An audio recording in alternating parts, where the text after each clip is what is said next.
Hi, folks. So, a few months ago, I made a YouTube clip about the issue of sovereignty and the Treaty of Waitangi. It was called Some Surprising Evidence on the Issue of Sovereignty in the Treaty.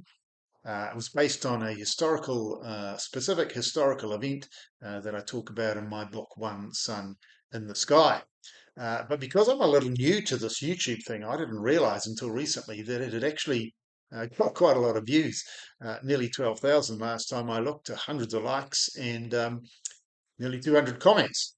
Now, most of the comments were pretty positive, but some people disagree and were a bit more critical, and that's fine. I believe in free speech, but today I just wanted to respond to one particular theme that occurred in some of those comments that were more critical.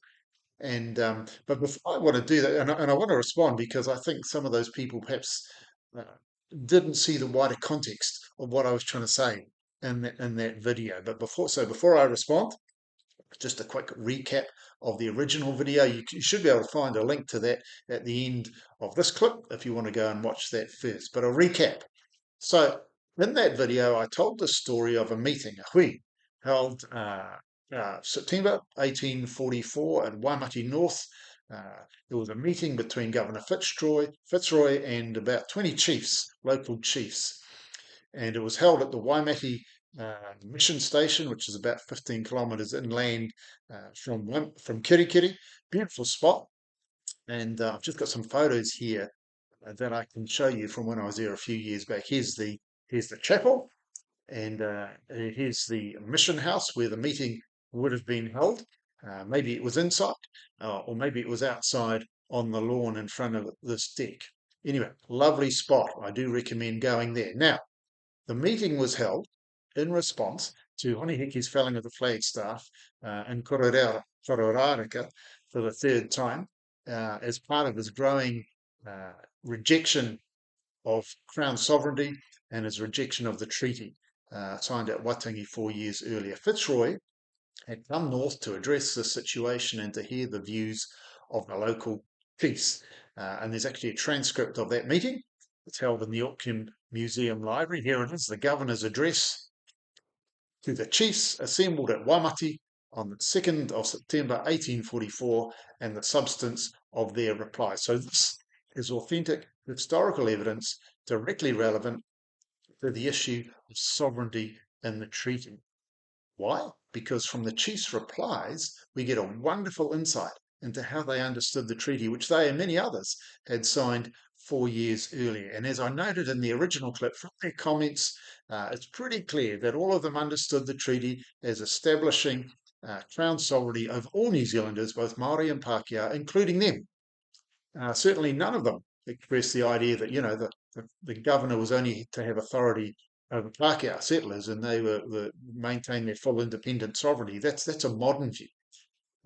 So that's a recap of that original video. So let's look at some of the comments that people made just to deal with this recurring question. So the first one here from Kiki Maram. What a crock, interpreting sovereignty from a meeting that occurred between 20 chiefs only.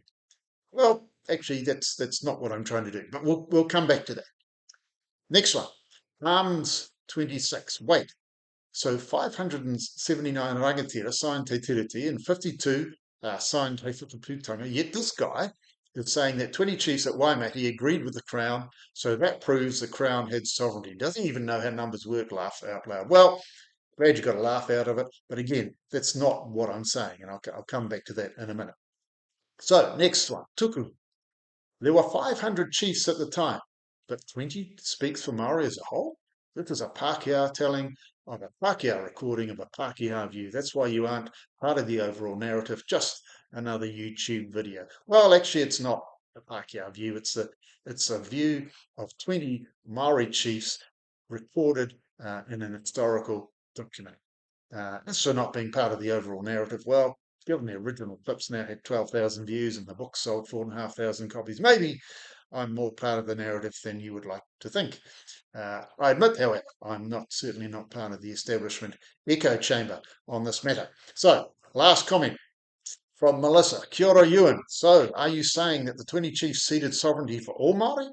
80,000 plus for those at Waimate, for all of Ngāpuhi, or are you just stating that there was differing opinions, therefore not a collective agreement to what Tino Rangatiratanga was at the time?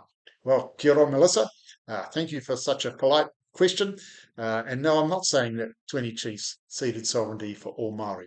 I'm simply offering evidence as to how 20 chiefs understood the treaty 4 years after it was signed. Anyway, you can probably get the recurring theme here. The argument is that you can't draw conclusions on this issue from 20 chiefs at one meeting. And, if that's what I was saying, then that would be fair criticism. But that's not what I'm saying. As noted in the original video, this is just one example of lots of other evidence that backs up the idea of how tribal leaders understood the treaty in 1840, I should say, as establishing sovereignty over all New Zealanders. And if you want to see more of that evidence, then just go to my book, One Sun in the Sky. You can get it from a library. Most libraries in New Zealand now have it. The Auckland Library has 9 copies. There's a waiting list, so you might be a long time waiting for it. So maybe just get your own copy, and you can get it from the book website, and you will see there the link where you can get the book.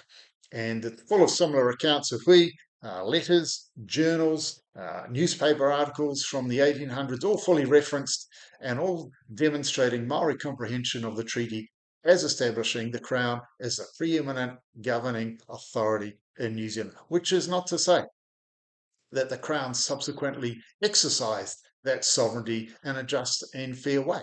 On many occasions it didn't, but that's a separate issue and one that's being addressed as part of the treaty settlements process. Neither is it to say that tino rangatiratanga or chieftainship doesn't mean anything. Of course it does, and we need to have a conversation about that. But in the original vision of the treaty, there were never two sovereignties established. Chieftainship was affirmed within the context of the overarching sovereignty of the Crown over all New Zealanders. That's what the evidence all shows pretty clearly. So, get the book, read the evidence for yourself.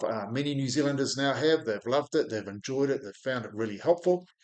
Here's one comment actually from somebody who has done just that. This is from Peter.